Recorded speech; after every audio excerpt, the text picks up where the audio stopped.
Hello friends, I welcome at YouTube channel of Future Series Institute, and today we are starting with the new topic that is fundamental rights. Fundamental rights होंगे हमारे constitution का जो preamble है उसमें लिखा है we the people. यहाँ पर पीपल का अर्थ होता है we are the source of the constitution and we are the supreme power of this country. इस बात की गारंटी हमें कौन प्रिविलेज करता है? This has been privileged by our constitution part number 3 fundamental rights. Fundamental right हमें इस प्रकार की प्रिविलेज देता है कि हम ही है सबसे ऊपरी, हम इस देश की जनता ही देश में सबसे ऊपर है। ना तो देश का नेता सबसे ऊपर है ना कोई और, हम सबसे ऊपर है। तो आज हम बात करेंगे फंडामेंटल राइट्स। फंडामेंटल राइट्स कहां से कहां तक है आपको मालूम होना चाहिए। ये कहां से कहां तक है? फंडामेंटल राइट्स आपके आर्टिकल 12 टू 35 यहां तक है। आगे चलिएगा, देखिएगा पहला question that comes on your screen.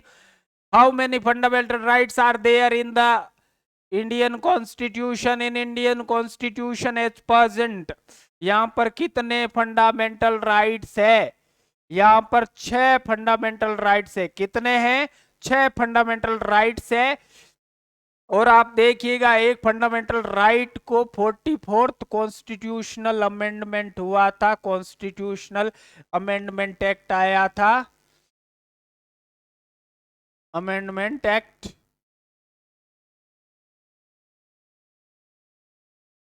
कब आया? 1978 में। इस दरमियान एक राइट को हटा दिया गया। पहले 7 थे, अभी 6 ही बचे। वो कौन सा है? Right to property. Right to property. Don't get confuse with right to property and privacy. Privacy अभी भी फंडामेंटल राइट है, ठीक है। राइट टू प्रॉपर्टी अभी किस प्रकार का राइट बना दिया गया है? इसको लीगल राइट है। जैसे आपका वोटिंग राइट है, that is also legal right, उसी प्रकार से ये फंडामेंटल राइट है। वो किस प्रकार का है? ये किस आर्टिकल में है वर्तमान में? 300A में। नेक्स्ट क्वेश्चन आपकी स्क्रीन पर देखिएगा। नेक्स्ट क्वेश्चन क्या कहता है? Which fundamental right has been abolished by 44th amendment act 1978। अभी हम उसी की बात करी थी। ये है राइट टू प्रॉपर्टी। उससे पहले 7 फंडामेंटल राइट्स थे। राइट टू प्रॉपर्टी है, इसमें देखिए देखिए देखिएगा, नहीं है। इक्वालिटी है, फ्रीडम है, एक्सप्रेशन का है, फ्रीडम ऑफ रिलीजन है, कल्चरल एंड एजुकेशनल राइट भी है आपके पास, कॉन्स्टिट्यूशनल रेमेडीज इसका भी आपके पास राइट है। यानी कि वर्तमान में कितने? 1 2 3 4 5 6। एक राइट यहां बीच में था, वो चला गया है 31 पर। Right to property. प्रॉपर्टी अभी आपका फंडामेंटल राइट नहीं है, ठीक है ना। उस समय वो फंडामेंटल राइट था। कब तक? 1978 तक। उसके बाद से नहीं। अभी 6 फंडामेंटल राइट्स आपके कॉन्स्टिट्यूशन में आपके लिए लिस्टेड है। We have been privileged with now 6 fundamental rights. Okay.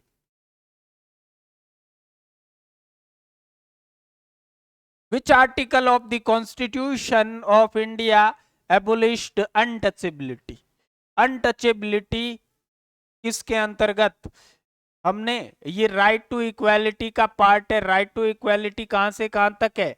Article 14 to 18। Untouchability है वो कहां पर है?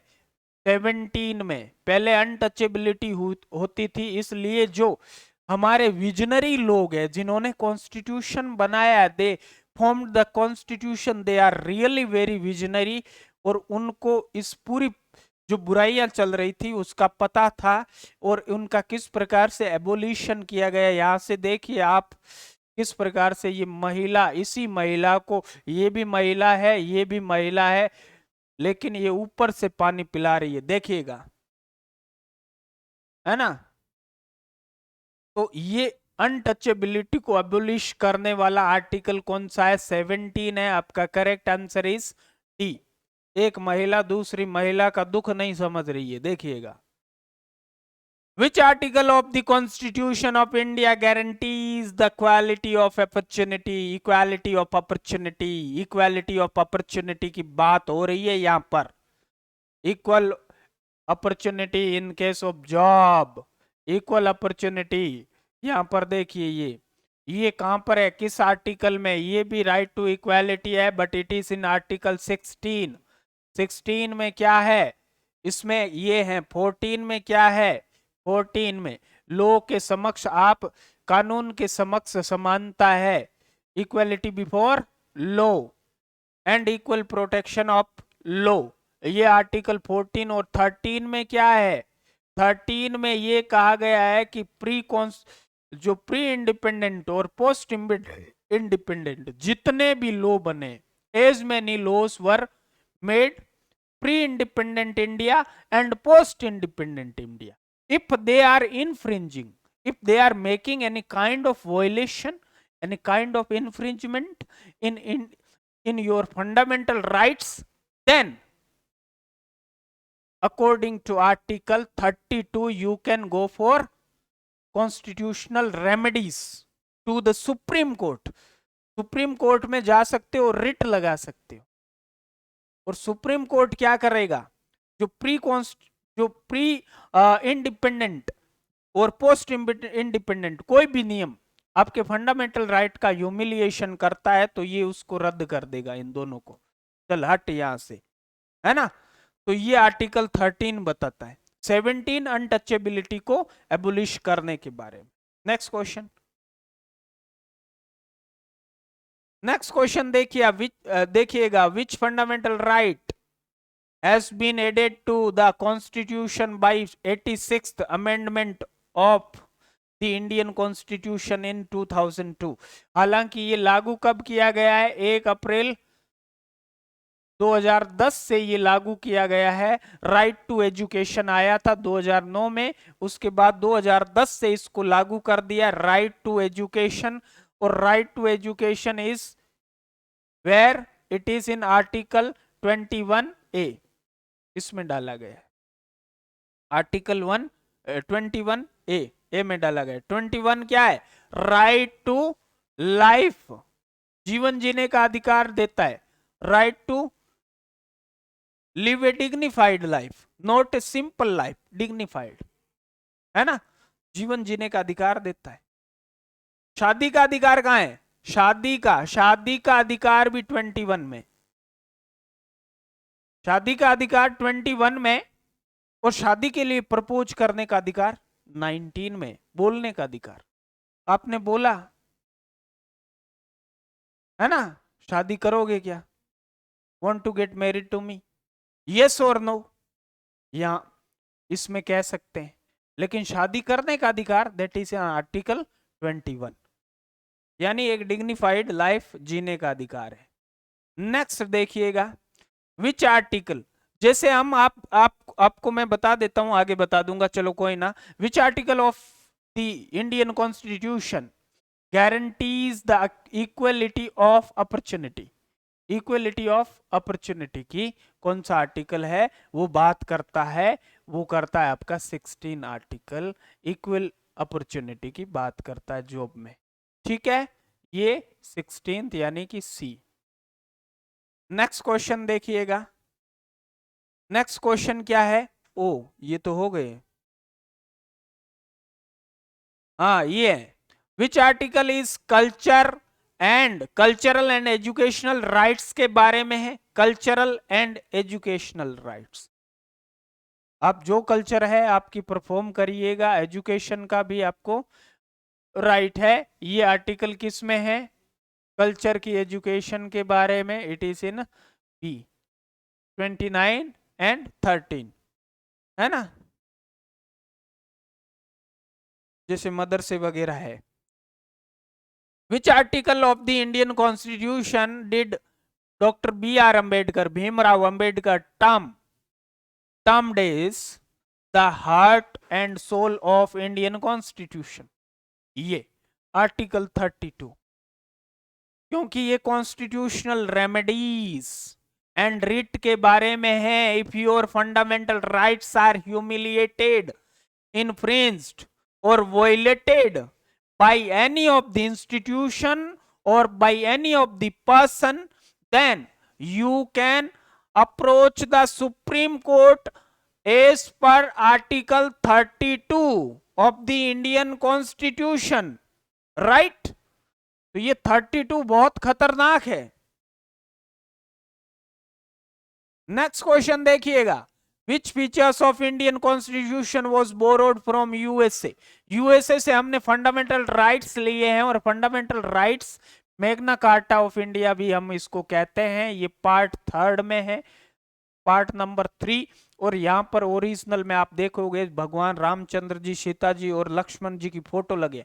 राम जी की फोटो लगाने का यहाँ पर क्या लक्ष्य है? क्योंकि राम एक न्याय प्रिय पुरुष थे, means they believe in, he actually he believed in what? Justice for human being and welfare of the people। इसलिए वो फोटो वहां पे लगाया गया है। कितना शानदार, मतलब बनाने वालों ने बनाया है, very amazing. Fundamental rights in the Indian constitution have been taken from, ये फोटो कहां से है? यूएसए की है ना, स्टेच्यू ऑफ लिबर्टी है ना, यूएस कॉन्स्टिट्यूशन से लिया है। कहां से लिया है? रशियन कॉन्स्टिट्यूशन से। क्या लिया है हमने, बताइएगा? एक्चुअली हमने पूरा कॉन्स्टिट्यूशन 11 देशों से लेकर बनाया है। रशियन कॉन्स्टिट्यूशन में आपको प्रीएम्बल से भी मिल जाएगा, सोशलिज्म, सेक्युलरिज्म, इंटीग्रिटी, ये यहां से लिया गया है। कौन सा कॉन्स्टिट्यूशनल अमेंडमेंट आया था आपका? 42nd कॉन्स्टिट्यूशनल अमेंडमेंट हुआ कब? 1976 में। That time we adopted 3 words in our preamble, and preamble is only amended single time, means only once, in 1976। British constitution से हमने क्या लिया है? पार्लियामेंट्री सिस्टम वगैरह, ये सारा बहुत। और एक्ट ऑफ इंडिया से आधे से ज्यादा संविधान ही इसी से बना हुआ है। अब देखिए, who among the following headed the 9 जज constitutional bench that declared the right to privacy as a fundamental right? JS Kher की बेंच ने, 9 मेंबर थे इसमें, राइट टू प्राइवेसी को क्या बनाया? फंडामेंटल राइट, कि आपकी जो प्राइवेसी है that is your fundamental right, you can not disclose your privacy, means no one can pirate your privacy, कोई भी आपकी पायरेसी को चोरी नहीं कर सकता। हाँ, article 19 of the Indian constitution includes which of the following right? Article 19 क्या कहता है? बोलने का अधिकार देता है। If you set effigy in the fire, आप नेताओं के जो पुतले जलाते हैं वो भी आर्टिकल 19 के अनुसार है। आप चुप हो गए, मुंह सुजा के बैठ गए, मैं आपसे नाराज हूं। That is what? आर्टिकल 19 बोलने का अधिकार भी देता है। It gives you right to speak as well as right to be quiet, मतलब आप नाराज हो, ये आपके एक्सप्रेशन है। ये right to speech and expression, expression नाराज का भी होता है। तो ये आपको चुप रहने का और बोलने का दोनों अधिकार देता है, जबकि 21 है आपको जीने का अधिकार देता है, मरने का नहीं है। इंडिया में एक्टिव यूथेनेशिया नहीं है, पैसिव यूथेनेशिया बहुत रेयर चांस में होता है, जब you are at ventilator, ventilator मशीनों के सहारे हैं, तब जाके मुश्किल से मिलता है। लेकिन आर्टिकल 19 आपको बोलने का और चुप रहने का दोनों अधिकार देता है, ये जीने का देता है, मरने का नहीं देता। और इसके बाद भी आईपीसी की धारा 309 के तहत अगर आप सुसाइड करते हुए जिंदा पकड़े गए तो पुलिस वाले पकड़ के ले जाएंगे, है ना? जिंदा और नहीं रह सकते, कितना खतरनाक है। जिंदा रह गए, सॉरी, जिंदा रह गए तो पुलिस वाले पकड़ेंगे, ये भी एक अपराध है। कि बुजदिलों का काम है भाई सुसाइड करना। Why do you commit suicide? शान से मरो, देश के लिए मरो, है ना? ये 19 आपको बोलने का अधिकार देता है। आप एक्सप्रेशन दिखाते हो वो सारे इसी में। आप क्या है कि शांतिपूर्वक सभा कर सकते हो, लेकिन यहां पर ध्यान है किसी के सेंटिमेंट्स का ध्यान रखना है। आप ऑर्गेनाइजेशन बना सकते हो, आप कहीं घूम सकते हो, आप कहीं रह सकते हो, ये सारे अधिकार हैं आर्टिकल 19 में। लेकिन आप किसी को डिफेम नहीं कर सकते, आप कोर्ट की अवहेलना नहीं कर सकते, बाकी सारे कुछ कर सकते हो। नेक्स्ट क्वेश्चन को देखिएगा, in which of the following articles of Indian constitution the right to equality are mentioned. Right to equality आपकी कहां पर मेंशन है? Article 14 to 18।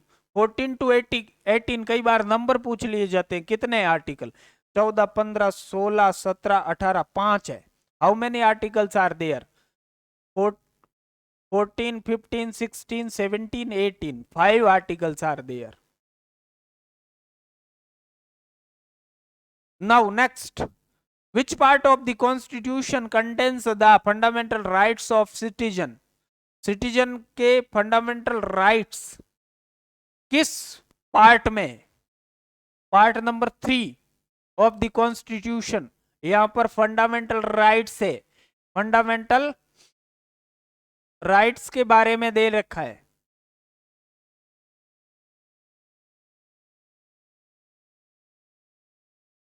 आर्टिकल 12 टू 35 के बीच में फंडामेंटल राइट्स दे रखे हैं। और ये पार्ट 3 है। पार्ट 3 किसके बारे में? इसको और क्या कहते हैं? मैग्ना कार्टा, है ना? इंडिया का मैग्ना कार्टा है। देखिए किस प्रकार से भगवान की फोटो दे रखी है, रामचंद्र जी, सीता जी, लक्ष्मण जी, ये यहाँ पर दे रखा है। क्योंकि ये फंडामेंटल राइट्स है, वो आपको क्या देता है? वो आपको न्याय दिलाता है हर क्षेत्र में। आगे चलिएगा, in which year fundamental duties were incorporated in our constitution. हमारे कॉन्स्टिट्यूशन में फंडामेंटल ड्यूटीज को कब, किस किस कॉन्स्टिट्यूशनल अमेंडमेंट में स्वर्ण सिंह समिति ने लाई थी, है ना? तो ये अमेंडमेंट होता है 42nd कॉन्स्टिट्यूशनल अमेंडमेंट एक्ट इन 1976, है ना? हालांकि स्वर्ण सिंह कमेटी ने कितनी फंडामेंटल ड्यूटीज को लाने का निर्णय लिया था? 10 बताई थी, लेकिन 3 को ओपोज कर दिया गया, 3 को लागू नहीं किया गया। वहां पे अगर फंडामेंटल ड्यूटीज को कोई परफॉर्म नहीं करता तो पार्लियामेंट वहां पे कानून बना सकता था। इस प्रकार की कुछ ड्यूटीज थी, उनको 3 को लागू नहीं किया। और एक जो 2002 में कॉन्स्टिट्यूशनल अमेंडमेंट टू एक्ट आया था, 86th constitutional amendment act in 2002, right to education, है ना? 14 साल से कम उम्र के बच्चों को एजुकेशन प्रोवाइड, 6 से 14 साल के बीच में। तो ये अधिकार, मतलब एजुकेशन देने का भी ये एक फंडामेंटल ड्यूटी है। इस प्रकार से वर्तमान में देखा जाए तो 11 fundamental duties are there. Part कौन सा है फंडामेंटल ड्यूटीज? किस पार्ट में है? 4th ए में। ठीक है, 4th में क्या है? तो 4th पार्ट में क्या है? 3rd में फंडामेंटल राइट्स है, 4th में क्या है? 4th पार्ट में क्या है एक्चुअली? 4th पार्ट में है आपके directive principles of state policy, DPSP. Okay, 3rd में फंडामेंटल राइट्स, और 2nd में क्या है? 2nd में सिटीजनशिप, और 1st में union of state, union states, union territories के बारे में। ओके, नेक्स्ट देखिएगा, विच article of the constitution, Indian constitution abolished the practice of untouchability? Untouchability, ये आर्टिकल 17। इक्वल अपॉर्चुनिटी, ये क्या है? टाइटल का एबोलिशन करता है, right?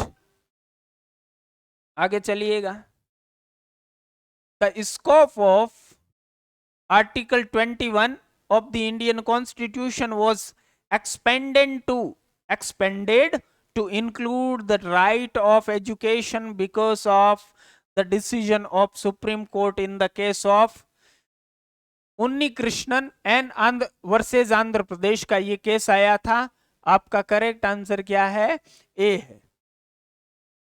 Next, Right to education. The Right to Education Act was actually implemented by the Government of India on 1st of April 2010.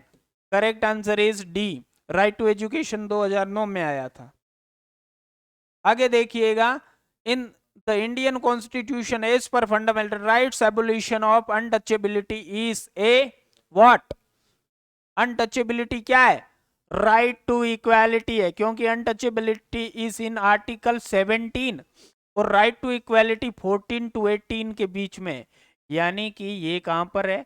Right to equality में. Your correct answer is A. Right to equality article 14 to 18. Okay, next. Which of the following article is state the abolition of title?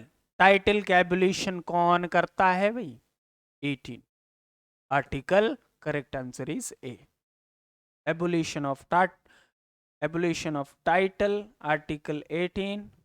Next question देखिएगा. Right to privacy is protected as intrinsic part of right to life and personal liberty. Which of the following in the Constitution of India correctly and appropriately imply the above statement? ये आपको बताना है. ठीक है, कौन सा? यहां पर 4 ऑप्शन आपको दिए गए हैं. ठीक है, ये क्या कह रहा है? Article right to privacy. Privacy की बात आते ही आपको तुरंत 21 पर चले जाना आर्टिकल. तो 21 कहां पर है? यहां पर है. Article 21 and the freedom guaranteed in part number 3. Article कहां पर है? पार्ट नंबर 3 में. पार्ट नंबर 3 में क्या है? फंडामेंटल राइट्स के बारे में.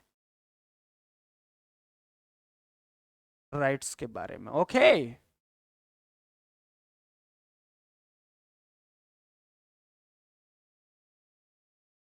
आज की सीरीज यहीं पे समाप्त होती. आज हम लेकर आए थे फंडामेंटल राइट्स पर.